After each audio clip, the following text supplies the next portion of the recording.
We're live at this time every Thursday night, Sheffield Live TV. Bob Booker, Blades legend, is our special guest this evening. James Gregg joining me as ever to round up a busy sporting scene. Bob, you've driven all the way out from Brighton today to spend the day partly here, but earlier you were revisiting old haunts and going down memory lane. And we're going to have a little look at your day as it was earlier. And we're only what? We're less than half a mile away from that place. That's in the tunnel. Brilliant. Yeah, in the tunnel. It's not changed that. That's of course outside the Sheffield United. That's where I used to stand and get slaughtered on Praise and Grumble, just there on the right hand side. Yeah, just outside the dressing room. What, you used to get slaughtered? You used to listen to the programme? Absolutely. I'm standing there. Yeah, and that's in front of the Cop, obviously, with the lights on the pitch. So yeah. Excellent. So what's it feel like going back to It's always great. It's always great coming up to the lane. You know, I get invited now and again and a few times, and it's special. It sort of still puts the hairs on the back of your neck up. You know, when you walk down that tunnel and walk onto the pitch and see the turf and see the Cop, and it all comes flooding back to you. And you know, it was a special time in my life. So to go back on a regular basis, even after all these years, 20, 25 years. Yeah. And still see the likes of, you know, Johnny Garrett and Mick Rooker and Dave McCarthy and some of the old staff that have been there for years and years and years. It's really, really special. And I just went down there today and had a couple of hours down there, had a cup of tea and just mulled it over with a few people in the office, and it was fantastic. Fantastic, yeah. And I must just say thank you to James for coming round the back of the lead mill and meeting me, because I was completely lost. Frequenting those kind of halls at this time of night. I thought, well, James will know better than me where the back entrance to the lead mill is, because I think that's where he is, the back entrance to the lead mill. I'm trying to talk him in and thinking, no, just stay put. You found him eventually. No problem. It was worth getting him in, though, wasn't it? You know? Definitely worth getting him in. The thing is, though, Kevin Blackwell's still circling the area. He is, yeah. He's still driving around. I get a phone call every 10 minutes from him. Why do you think, by the way, Bob, that this, you know, we're talking, to me it seems like yesterday when you played for United, but actually you left, well, crikey, 9 plus 17, it's 26 years ago. Wow. Why and how does that special relationship exist to this day?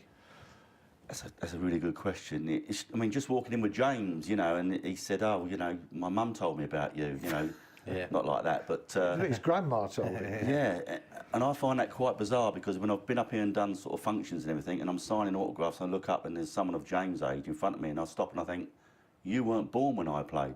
No. And they say, no, but my dad, you know, played your Betamax in them times, probably, or VHS, or, you know, singing your name and your picture was on the wall, and I find that quite surreal, very humbling, but quite surreal. Yes. Why it's lasted? I think I was just working class. You mentioned earlier that I wasn't the most gifted of players. Joe Elliott of Def Leppard, who's a very good friend of mine, just dropped his name in there. He put in a football magazine that Tony Coyle was his favourite player for skill, and I was his favourite player for heart. And I think that about sums it up, really. And I think the fans could recognise that. And once I got that connection with the fans and the Cop and that grit and determination, I could see it in their eyes, they could see it in my eyes. There's one picture in the book where we're celebrating against Chelsea. I think Ian Bryson just scored, but I think I've done a bit of a number on Dave Besant. And the passion in my face, that just sort of, that's what I was all about. I wasn't the most gifted player, but I came for a rocky time and I give it my all. And then when the crowd starts singing your name, you think, yeah, I'm going to give you something back now. And I'd run through thick and thin for the Sheffield United fans. It's a bit like seeing the players now, and you know, I'm not sure how much you've seen them from something recently, in the last few weeks and stuff, but the biggest clap on during the game on Saturday was when Mark Duffy sprinted 50 yards to chase a ball that was always destined to go out, and the whole ground stood up clapping. I think the Sheffield United fans like to see that. You mean the bounce killer? Yeah, absolutely, yeah. Well, that is it. They want to see that commitment, don't they? That's what it is. And if you can go in, especially in them days when you could go in and put yourself about, which was what I was about really, and get your foot in. Yeah. You know the story with Gary McAllister and people like that, and Carlton Palmer, and I had a few run-ins with them. When you get that reaction off the crowd and they start singing your name, yeah, come on in, I'll have some of that. I'm on board. And I just sort of took to it and grasped it really. And Mick Rooker was brilliant for that, because he got me around the city. Yeah. You know, we had signing days at the club, and you'd be out signing autographs for 3-4 hours outside the ground, and the little boy said, would you come to dinner? And I went round his house and had meat and potato pie with his mum and dad.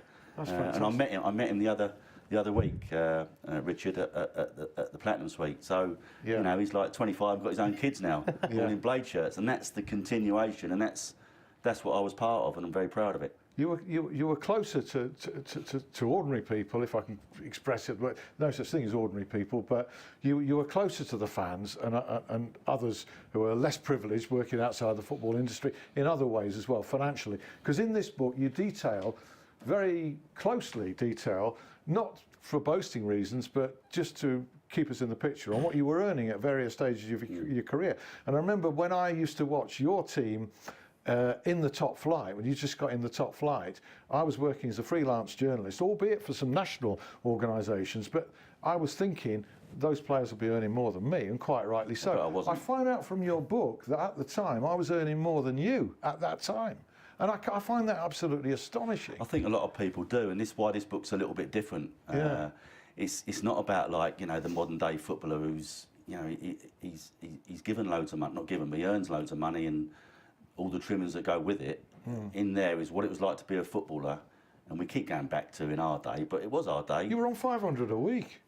Oh, thanks for that. Cheers, Harry. Yeah. I'm still waiting for my bonus from the QPR goal, by the way, if Andy Dakin's I watching. mean, he's in the top flight, playing in front match of the day. It's £500. But that was big money for me. Yeah. At Brentford, I was on £200 a week. Yeah. So, you know, it was a massive progression for me. So You just missed out though, didn't you, on the big Premier League and the Sky? the next year was Bonanza. Sky coming, so it went from 500 a week to 3,000 a week. But Yeah. listen, you can't sort of knock the clock back, can you? And I wouldn't have had it any other way. So No. Great era to play football in, that wasn't it? Proper gritty football, which that up here as well. And I mean, I always say it, and Southerners might slaughter me for this, but the Northern fan is a little bit different to your Southern fan, because he goes out and works his socks off all week. He goes out on a Friday night. He goes down the lane. He has a few beers and a pie. He has a beer. He has a shout. He follows his team. He gets up Sunday morning, goes down to Workman's Club, plays football, has a beer, goes back to work Monday. yeah. That's their life. Yes. And, you know, you can't knock that because they do it passionately. That 2 or 3 hours on a Saturday at Bramall Lane That's is it. the most important part of the week, essentially, isn't it? That's the time you can let out all your frustrations. And a lot of it was at me. No, there were little bits of that. There was more of that at Brentford, according to your book, there where you That were was the quite target of bad the up here Boo when I Boys. first come up here. But listen, I was 32. I was going nowhere. I was nearly finished with my knee. Yeah. You know, Bob Booker, who's this? So I might have played over 300 games for Brentford. I But remember thinking myself when you said, who is it? Well, what Bob Booker, free transfer from that's what Brentford? Derek Dooley said to Dave Bassett. He come in and said, "Oh, Harry said this is Bob Booker," and Yeah. new sign. We know who you are now, and it says a lot about proper values in life that this guy is on the pinnacle that he is today, because these are proper values, not just in football but in life, to respect what you've done. Some funny stories in the book, not least, Derek French, great character. I know you owe him a lot because he kept your career going through injuries. Derek French has twice been, you know, the ex-physio has been in this show. I hope he's watching tonight. bloke. But Great bloke. there's Great a character.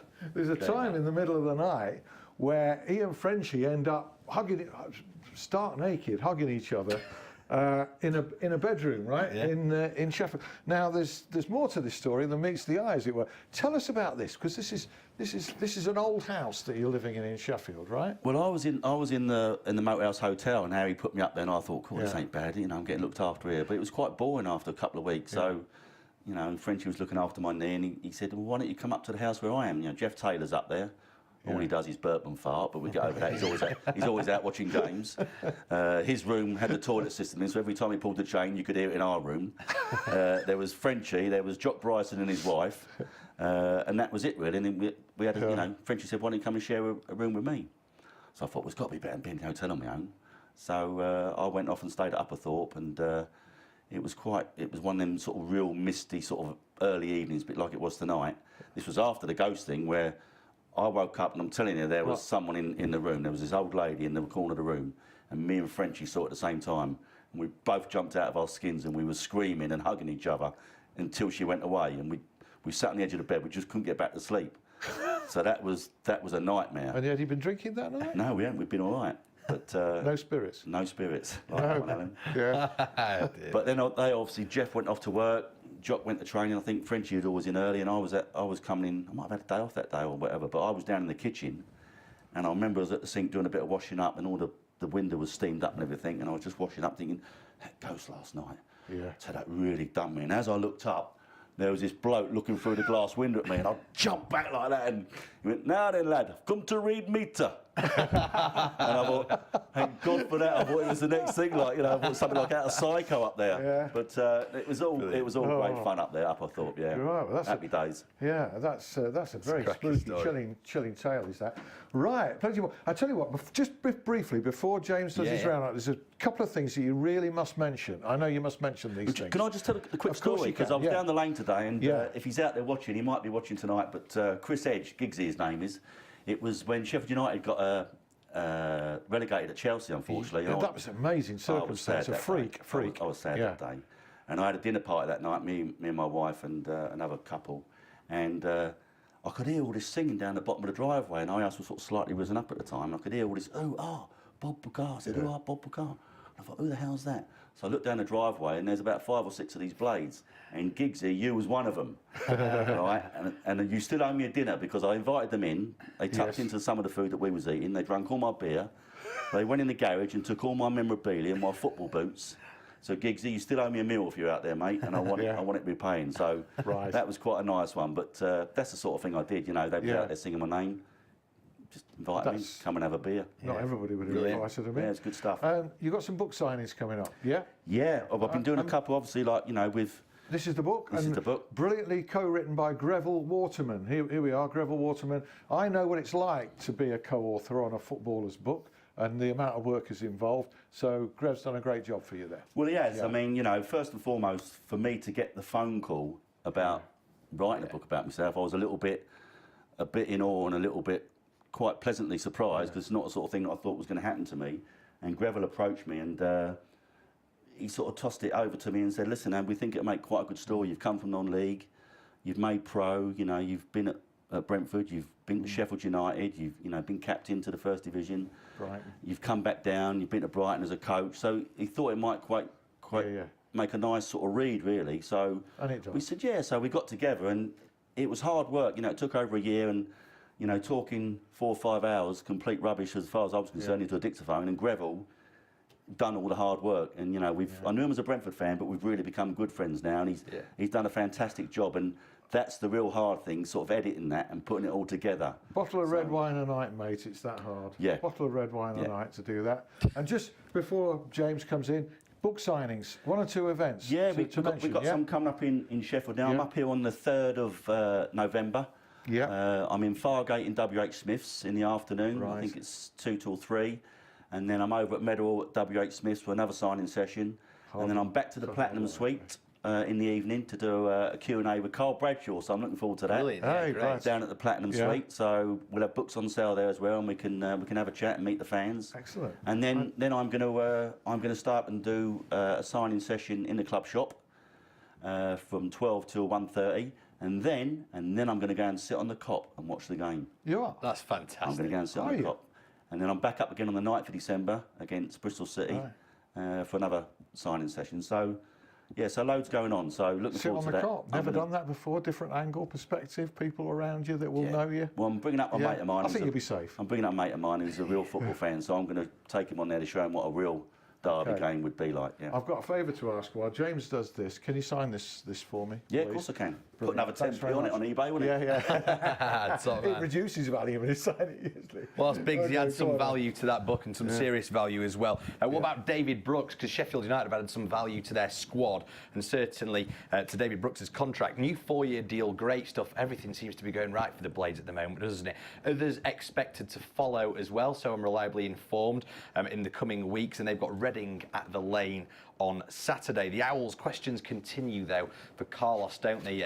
Alan Biggs, this man here, has written a very good column in the Sheffield Telegraph this week about all the issues surrounding that.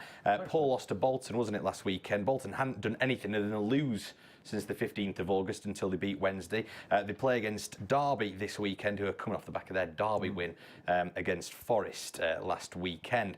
Sheffield FC ladies, they don't have a game for 10 days. Sheffield FC men, though, they beat Rossington in the Sheffield and Hallamshire Cup. It's their dinner tonight, by the way, the Sheffield and Hallamshire FA. Where's our invite? I'm absolutely furious about Is that. that what your Sheffield FC dinner? Or No, Sheffield and Hallam. Sheffield and Hallamshire FA? Yeah, can't believe it. Just it must have got, it got lost in the post. It must have done. Oh well, we're having a better time here, aren't we? To be honest, they got hammered by Spalding United. Though did Sheffield FC after that win in the Sheffield and Hallamshire Cup. Corby Town at home this Saturday, so cheer them on at the Coach and Horses ground from 3 p.m. Alan, you saw Michael Dunn's brace for Hallam FC, didn't you, the other night? Yes, I did. Yes, a 3-0 home victory over Ollerton Town. Correct, yes, Yeah. from Nottinghamshire. Yeah. He knows geography's not my strong point. Yeah, it was good. Excellent performance. Most of the players have changed from last year when Yeah. Ryan Hindley was manager. I think he's taken a lot with him, hasn't he? Yeah. I think he has, but they've carried on producing good young players, bringing them in, attacking football as ever, quite strong physically. And talking of Ryan Hindley, I'm doing a bit of a non-league tour at the moment, so I'm intending to go and see Worksop Town. I think they've got a midweek home game in the middle of November. Brilliant. Which I've penciled in, so I'm going to go and see them. Very good. Well, Yeah. if you do fancy a bit of a non-league tour yourself, we play against big spending Grimsby Borough do Hallam at Sandygate in the league on Saturday, 12th in the table they are now. Nick Matthew, big special mention. You might have seen this news. It's a bit old, but he lost out in the semi-finals of the US Open squash last week. Life in the old dog yet in his final season. Sam Sheedy and Liam Cameron. That was the huge fight at Ponds Forge between two local fighters for the Commonwealth middleweight belt last week. Cameron came out on top. He's one to watch, by the way, in the future. He'll be defending that belt in the coming week. Sheedy has hung up his gloves aged 29 to focus on other things off the back of that loss. So a few happenings in the local boxing scene there. A couple more things to bring is Sheffield Steelers. They've got to replicate last weekend's 3 points this weekend. 2 home games. Do go to the arena if you've got chance. It's a great atmosphere, as we always stress on this programme.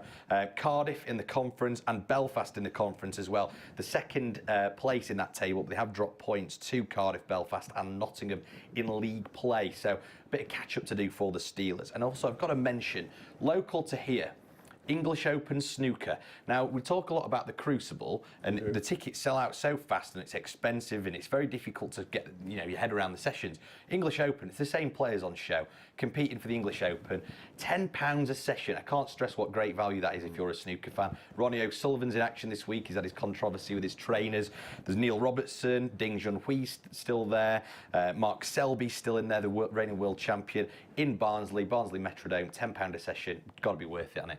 Absolutely, it's fantastic. Yeah. I love snooker. I was really sorry that Willie Thorne's no longer going to be commentating on the big BBC, tournaments. The yeah. BBC, for reasons best known to themselves, have decided on a change there. Anyway, we won't go too far down that line. Just resuming with Bob, we've got 5 or 6 minutes left. That north-south thing that you've got at Bramall Lane, that's almost carried on through the years and was particularly conspicuous in the Dave Bassett days. It wasn't. I remember Frenchie saying here that it was all resolved with a fight to start. I think it was before you came to the club. There were 2. I'm glad as well. Before you came. I'm not really a fighter. I love it not I'm a fighter on a pitch, but not off it. No, but by the time you arrived, I think that there was the 2 groups had integrated, locked. Yeah, together. I think that was a masterstroke from Harry, really. When he got the likes of Simon Tracy and Wally Downs and Francis Joseph early on, against the Dane Whitehouse, the Mitch Ward, the Bradshaws and the Wilders. It was. I never found out who won the fight. That's what. No, that's what we were hoping for. Come on. It was quite a lethal dressing room, and you had to be a strong character. And I remember my first day walking in. Paul Stancliffe saw me walk through the dressing room door and said, "Oh, another Southern softie." And also the Southern lads come back and said, "Yeah, but he scores a lot more goals than what you do, Stan," and things like that. So straight away you had that, you had that banter, and I think Harry was quite clever the way he did that. Yes. I think it was almost deliberate.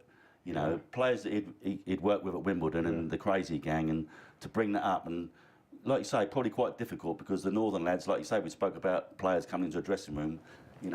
Think that the Southerners are giving it a bit of the big un and all that down there, the nice weather and all that, and you're coming up to our patch. But I think it was a masterstroke, and there was times where players were ripping each other's throat in the dressing room in team meetings.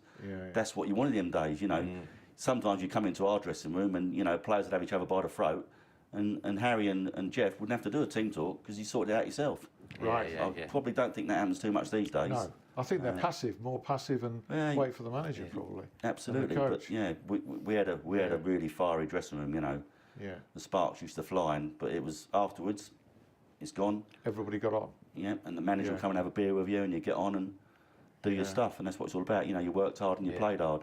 Yeah. Before we go, well, we've still got 3 or 4 minutes left. I know there's one particular person that you'd like to Yeah, mention. I mean, I've got a big football montage at home. Yeah. All different pictures over the years of my career, and there's a particular picture in there of me and Kevin Skidmore. So if there's any Blades out there, I know he's seriously ill in hospital. I was hoping to go and see him today, but he's heavily sedated. So my thoughts are just go out with his family, and I have brought that picture up, and Mick was going to take it up to the hospital and leave it by his bedside. So, you know, thoughts with his family at this really difficult time. So just wanted to say that. We echo those. Well said, Absolutely, Bob. yeah. Thanks very much indeed for that. Before he goes, he's going to sing, I think. Oh, yeah, what are you going to sing? Well, he did a little rehearsal before we came on here. I think You're not going to get me to do that. Yeah, I think he's going to sing us out. There was a sound check. See, folks, before we go on here. $12.99 Amazon. Yeah, all right. Or on a Kindle. We do a sound check, and most people say, you know, I had 2 eggs and bacon for breakfast or something like that, something boring. He starts singing. Or was he singing? What were you singing, Bob? You fill up my senses like a gallon of magnets, like a packet of woodbines, like a good pinch of snuff, like a night out in Sheffield, like a greasy chip butty, like Sheffield United, come fill me again. Brilliant. That's pretty good. good. Isn't it? It's good. X Factor? That's pretty good. I know. Yeah. Hey, he's just practicing for when he sits on the cop. Yeah, Hey, it is. Yeah, a few weeks. It is. Yeah. Brilliant. It's brilliant of you not to join in. You know, just keeping it low key. I was trying not to, A but couldn't solo help from myself. Bob Booker, and of course I just have to quietly, because you know I'm going to have somebody in now to sing "I Ho Sheffield Wednesday," aren't I? We won't talk about I'm going to have somebody. I don't think you'll be tuning I am in going that to week, have will you, somebody Bob? in to sing "I Ho Sheffield." I don't think they're better to that. square it off. I don't care who you get, they won't better that. So what? You're going straight back now to Brighton? Yep. I'm Yeah. going to jump back in the car now and head down the motorway. Going to stop off at Watford and stop at my sister's and visit the family. See my mum tomorrow. Unfortunately, she's in a care home, so I'm going to go and spend a bit of time with her, as you do. And then I'll be back up on the 3rd and 4th for a great weekend in Sheffield. Yes. Get yourself down to the club shop. Come and get a book if you want. If not, just come and see me. Get something signed. I'm there to have a chat and back up in December. So just come down. Great Christmas present. Yeah. Did we mention the book? I think we have not mentioned the book, have we? Have we? Listen, it's not. Have you got a book It's out? not going to make me a millionaire, but it's just something that I'm proud that me and Greville got out there, and it's even if you're not a Brentford supporter or a Brighton fan, it's still the insight what it was like to be in the game at that era, and I think you know it's got a lot of good reviews, and hopefully it will continue, and just glad that it's something that I've got out there and very proud of. Wonderful to have that at home on your bookcase. A book by yourself. And it's all down to a lot of it's down to this football club as well. You know, really putting me on the map. It's incredible how you came from blue and white, red and white, sorry, up to red and white. You know, you swapped Brentford for Sheffield United. Yeah. The colours stay the same. That's right. Yeah. Yeah, and then you go to Brighton. That's a slight difference. Well, that was the one. Yeah. But blue and white.